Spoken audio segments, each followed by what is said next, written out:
కాజీపేట దర్గా ప్రాంతంలో ఈ ఘటన చోటు చేసుకుంది. అర్చనకు 2022లో వివాహం జరిగింది. కొద్ది రోజులకే విడాకులు తీసుకుంది. కొద్ది రోజులుగా డ్యూటీకి సెలవు పెట్టి పోటీ పరీక్షలకు రెడీ అవుతున్నారు కానిస్టేబుల్ అర్చన.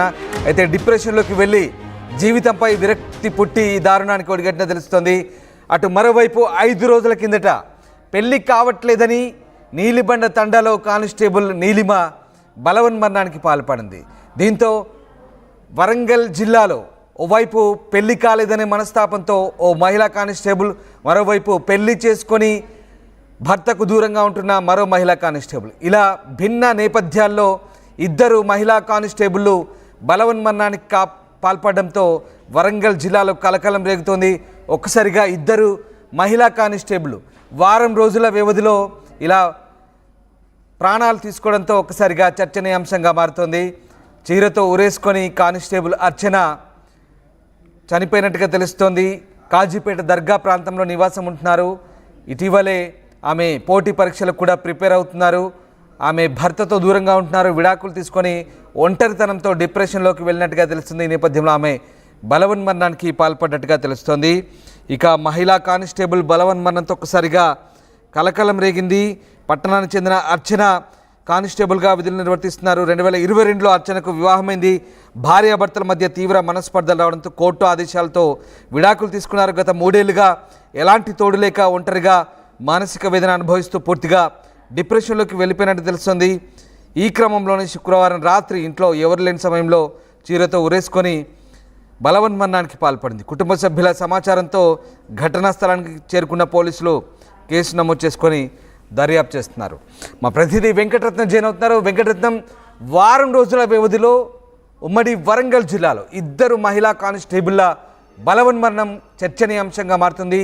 పెళ్లి కాలేదని మనస్తాపంతో ఒకరు 5 రోజుల క్రితం బలవన్మరణానికి పాల్పడితే, పెళ్ళై భర్తకు దూరంగా ఉంటూ ఒంటరితనంతో మరొక మహిళ డిప్రెషన్లోకి వెళ్ళి బలవన్మరణానికి పాల్పడడం. ముఖ్యంగా ఇద్దరు మహిళా కానిస్టేబుల్ల వ్యవహారానికి సంబంధించి ఇద్దరు బలవన్మరణానికి పాల్పడంతో అటు డిపార్ట్మెంట్లో ఇటు బయట ఎలాంటి చర్చ సాగుతుంది? రామ్దాస్, వారం రోజుల వ్యవధిలోనే ఉమ్మడి వరంగల్ జిల్లాలో ఇద్దరు మహిళా కానిస్టేబుల్లో ఆత్మహత్య చేసుకోవడం కూడా పోలీస్ వర్గాలతో పాటు ఇక్కడ సమాజంలో కూడా ఒక కలకలం అయితే రేగుతుంది. ఎందుకంటే బాధ్యతగా వ్యవహరించి ఒక ఉద్యోగంలో స్థిరపడినటువంటి వాళ్ళే ఆత్మహత్య చేసుకున్నారంటే మానసిక స్థితులు ఎట్లాంటి పరిస్థితుల్లోకి వెళ్తున్నాయి? ఉద్యోగపరమైనటువంటి ఒత్తిళ్ళ, లేకపోతే ఇంట్లో కుటుంబ సమస్యల, లేకపోతే ఏ సమస్యలు ఉన్నటువంటి కోణంలో కూడా అన్ని రకాలుగా కూడా విచారించాల్సినటువంటి పరిస్థితి కనిపిస్తుంది. ప్రస్తుతానికైతే మొన్న జనగామ జిల్లా నీలబండ కొడకండ్ల మండలం నీలబండ తండాకు చెందినటువంటి నీల, అతను కూడా ఆమె కూడా పోలీస్ డిపార్ట్మెంట్లోనే విధులు నిర్వర్తిస్తుంది. పోలీస్ హెడ్ క్వార్టర్లో విధులు నిర్వర్తిస్తున్నటువంటి క్రమంలోనే పెళ్లి కాలేదన్నటువంటి ఒక మనస్తాపము, అలాగే కుటుంబ సభ్యుల సహకారం లేదన్నటువంటి పరిస్థితి కూడా మొన్న జరిగింది. కానీ ఆ సంఘటన మరిచి వారం రోజుల ముందే మరొక ముందే ఇక్కడ భూపాలపల్లి పోలీస్ స్టేషన్లో కూడా ఇక్కడ అర్చన తను కూడా ఆత్మహత్య చేసుకుని ఇంట్లో ఎవరి సమయంలో ఉరివేసుకుని చీరతో ఉరివేసుకుని ఆత్మహత్య చేసుకుంది. దీనికి సంబంధించినటువంటి కారణాలపై కూడా ఇటు పోలీసులు దర్యాప్తు చేస్తున్నటువంటి పరిస్థితి. ప్రస్తుతానికైతే ఆ డెడ్ బాడీని వరంగల్ MGM-కు తీసుకొచ్చారు. ప్రస్తుతానికైతే మార్చిలో ఉన్నది. పోస్ట్ మార్టం అనంతరం కూడా వెళ్ళి తీసుకెళ్లి అంత్యక్రియలు చేసేటువంటి పరిస్థితి. మనం కూడా ప్రస్తుతానికి వరంగల్ MGM మార్చి దగ్గర ఉన్నాము. వాళ్ళ బంధువులతో మనం మాట్లాడేటువంటి ప్రయత్నం చేద్దాం. ఎందుకంటే వాళ్ళ కుటుంబ సభ్యులు కూడా చాలా తీవ్రమైన బాధతో ఉన్నారు. ఎందుకంటే ఉన్న ఇద్దరు కూతుళ్లను ఎంతో కష్టపడి చదివిపించి ప్రయోజకుల్ని చేశారు. ఒక చిన్న కూతురు బ్యాంక్ ఎంప్లాయీస్ గా ఉన్నత స్థానంలో తను స్థిరపడింది. పెద్ద కూతురు కూడా ఈ కానిస్టేబుల్ ఉద్యోగం వదిలిపెట్టి ఉన్నతమైనటువంటి డిపార్ట్మెంటల్ టెస్టులు, అలాగే ఉన్నతమైనటువంటి వృత్తిలోకి వెళ్ళాలన్న లక్ష్యంతో ఇక్కడ డిపార్ట్మెంట్ లో కూడా లాంగ్ లీవ్ పెట్టి తను హయ్యర్ స్టడీస్ కూడా ప్రిపేర్ అవుతూ ఉన్నత ఉద్యోగానికి కూడా ప్రిపేర్ అవుతున్నటువంటి పరిస్థితి. కానీ ఈ సమయంలోనే ఏం జరిగింది అనేటువంటి కోణం, ఒక ఆసక్తి కూడా రేగుతున్నటువంటి నేపథ్యంలో వారి బంధువులతో కూడా మనం మాట్లాడేది. ఎందుకంటే ఇక్కడ రాబోయే యువతలో, పిల్లల్లో కూడా మానసిక దౌర్బల్యం ఎట్లా ఉందనేది కూడా ఇక్కడ మనం గమనించాల్సినటువంటి అవసరం ఉంది. వాళ్ళ బంధువులు కూడా ఉన్నారు. ఒకసారి మనం వాళ్ళతో మాట్లాడేటువంటి ప్రయత్నం చేద్దాం. ప్రస్తుతానికి అర్చన వల్ల తండ్రి కూడా చాలా మనోవేదంతో ఉన్నారు. ఒకసారి మనం వాళ్ళ బంధువులతో మాట్లాడదాం. సార్, ఇప్పటివరకు అయితే అర్చన అసలు చనిపోవడానికి కారణం ఏంటి అనుకుంటున్నారు? మీకు తెలిసినటువంటి ప్రాథమిక సమాచారం ఏంటి సార్? అంటే మాకు తెలిసినటువంటి సమాచారం ప్రకారం ఏంటి అని అంటే, ఆమె ఉద్యోగం చేస్తూ ఆ ఉద్యోగంలో కొంచెం అంటే పెళ్లి అయిన తర్వాత అది డైవర్స్ అయింది కాబట్టి కొంచెం డిప్రెషన్లో పోయింది. ఆ డిప్రెషన్లో పోయి ఆమె సూసైడ్ చేసుకున్నది అనేది మనకు ఉన్న ఇన్ఫర్మేషన్. కాకపోతే ఏంటంటే వాళ్ళ తండ్రి బట్టలది ఏది ఆటోలు బట్టల షాపు నడుపుకుంటూ మొత్తం అవన్నీ చేసేటువంటి కష్టపడి చేసి వాళ్ళ పిల్లలను చదివించడం జరిగింది. ఇద్దరు పిల్లలు కూడా ప్రయోజకులైనరు. ఈ అమ్మాయి లేడీ కానిస్టేబుల్గా ఉద్యోగం సంపాదించింది. తన చిన్న కూతురు కూడా బ్యాంకులో ఉద్యోగం కూడా సంపాదించింది. ఒక రకంగా చెప్పాలంటే వాళ్ళిద్దరు కూడా సెటిల్ అయినరు. సెటిల్ అయినటువంటి ఈ పరిస్థితులలో కూడా ఎలాంటి బాధ లేకుండానే ఉన్నారు. కానీ ఈమె సూసైడ్ చేసుకునేటువంటి పరిస్థితి ఎందుకు వచ్చింది అని అంటే, చుట్టూన్నటువంటి సమాజం కూడా ఒక రకంగా చెప్పాలంటే వీళ్ళకు చుట్టూన్నటువంటి వాళ్ళది రిలేషన్షిప్ తెలియకపోవడం, ఒక రకంగా చుట్టూన్నటువంటి వాళ్ళు ఎవరు ఏంది అనేది మనకు కింది స్థాయి నుంచే నేర్చుకోకపోవడం, ఇటు మన స్కూళ్ళల్లో కూడా ముఖ్యంగా స్కూళ్ళు కానీ కాలేజీలలో కానీ అసలు ఎట్లా ఉండాలి, ఏ రకంగా ఒక సమస్యను మనం ఏ రకంగా ఎదుర్కోవాలనేటువంటిది పిల్లల స్థాయి నుంచే మనం నేర్పాల్సినటువంటి అవసరం ఉన్నది.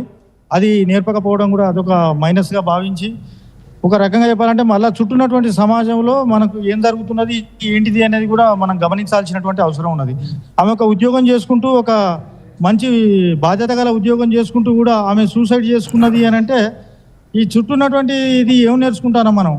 తల్లిదండ్రులు, పిల్లలు, బాబాయిలు, లేకపోతే చుట్టాలు ఎవరు ఏంది అనేది కూడా తెలియనటువంటి పరిస్థితులలో మనం ఏమైనా ఉద్యోగం సంపాదించాలి, మార్కులు కొట్టాలి, బాగా పెద్ద పెద్ద చదువులు చదవాలి, పెద్ద ఉద్యోగం కొట్టాలి అనేటువంటి క్రమంలో మనం అంతా కూడా పరిగెత్తుతున్నాం.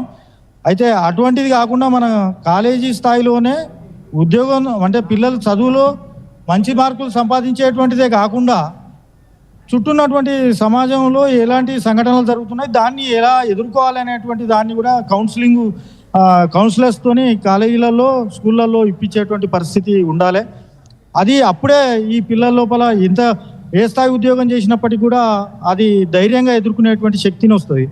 అది లేకుండా ఏ చిన్న సమస్య జరగగానే చనిపోవడమే పరిష్కారంగా భావించేటువంటి పరిస్థితి ఏర్పడుతుంది. ఓకే, ఇక్కడ మనం వాళ్ళ తండ్రితో మాట్లాడే ప్రయత్నం చేద్దాం. ఎందుకంటే తను ఇప్పటికే తన అల్లరి ముద్దుగా పెంచుకున్నటువంటి ఆ కూతురు కూడా చనిపోవడంతో పుట్టడి దుఃఖంలో ఉన్నారు. వాళ్ళ బంధువులతోటి మనం మాట్లాడుతున్నప్పుడు వాళ్ళు కూడా కొంత ఇబ్బందికర పరిస్థితులను దృష్టిలో పెట్టుకొని కూడా వెళ్తున్నటువంటి పరిస్థితి. కానీ ఇక్కడ వాళ్ళ తండ్రితో మనం మాట్లాడేటువంటి ప్రయత్నం చేద్దాం. ఎందుకంటే తను ప్రయోజకులను చేశారు పిల్లల్ని కూడా. కానీ ఒక ప్రయోజకులైనటువంటి ఆ డిపార్ట్మెంట్లో ఉండి తను కూడా తనకు ఉద్ధరిస్తారు, ఒక ధైర్యం చెప్తారు అన్నటువంటి పరిస్థితి. కానీ తనే ఆత్మహత్య చేసుకోవడానికి కూడా తీవ్రంగా పరిగణిస్తున్నారు వాళ్ళ నాన్నగారు మంత్రి కుమారస్వామి గారిని. ఒకసారి సార్, ఇప్పటివరకు ఏంటంటే మీ కూతుర్లను మంచిగా చదివించారు, ఇద్దరు మంచి ప్రొఫెషన్లోనే సెట్ అయిపోయినటువంటి పరిస్థితి. అందులో పోలీస్ డిపార్ట్మెంట్ అనేసరికి ఆ విల్ పవర్ కూడా ఉంటుంది. మాకు తెలిసినటువంటి సమాచారం కూడా తను కూడా కౌన్సిల్ ఇచ్చి చాలా మందికి ఎంతో న్యాయ సలహా కూడా ఇచ్చినట్టు, పోలీసులు వచ్చినటువంటి వాళ్ళకు స్టేషన్కి వచ్చిన ధైర్యం కూడా చెప్పినటువంటి పరిస్థితి కనిపించినట్టు అనుకోవచ్చు. ఎట్లా అనిపిస్తున్నారు అసలు మీరు? ఇది ప్రధాన కారణం ఏమనుకుంటున్నారు? ఆమెకు డైవర్స్ అయిన కానీ కొద్దిగా మానసికంగా బాధతోనే ఉంది. అయినా మేము సంబంధాలను చూస్తాను. అంటే తను డైవర్స్ అయిపోయిన తర్వాత కూడా లాంగ్ లీవ్ పెట్టి నేను ఇంత మంచిగా ఉన్నదానికి నాకు ఇట్లా జరిగే అనేది చాలా బాధ ఉంది. మళ్ళీ ఈ డిస్టర్బ్ అయినప్పుడే అప్పుడు పోస్టులు పడ్డాయి, అది కొట్టలేకపోయింది. అది కొడితే కొంతవరకు మంచిగానే ఉండు. ఆ జాబులు రాలే, ఇప్పుడు మళ్ళీ పడతాయి, ఇప్పుడు మళ్ళీ జాబులు పడతాయి, ఇప్పుడు ఎస్ఐ పడతాయి, ఈ గ్రూప్ 1, గ్రూప్ 2, గ్రూప్ 3 పడతాయి. అది ఏదైనా ఒకటి కొట్టాలనే ఉద్దేశంతో. అవును సార్, మీరు కొట్టాలనే ఉద్దేశంతో వెళ్తున్నప్పుడు, ఇంకా హైయర్ స్టడీస్కి వెళ్తున్నప్పుడు కాన్సన్ట్రేషన్ స్టడీస్ మీద పెట్టాల్సినటువంటి అవసరం ఉంటుంది. కానీ ఆత్మహత్య వైపు ఎందుకు మళ్ళీ అనుకోవచ్చు? ఇది కూడా బాధ ఉన్నది. ముఖ్యంగా నాకు డిస్టర్బ్ జరిగిందనే బాధ ఎక్కువ ఉంది. ఇప్పుడు వాళ్ళ బంధువులు చెప్తున్నా ఏంటంటే తను మ్యారేజ్ డిస్టర్బ్ అయ్యడమే ప్రధాన కారణంగా కూడా చెప్తున్నారు. ఎందుకంటే తను ఇప్పుడు సొసైటీలో నలుగురికి న్యాయ సాయం చేసినటువంటి తనే ఇట్లాంటి పరిస్థితుల్లోకి వెళ్తుంది.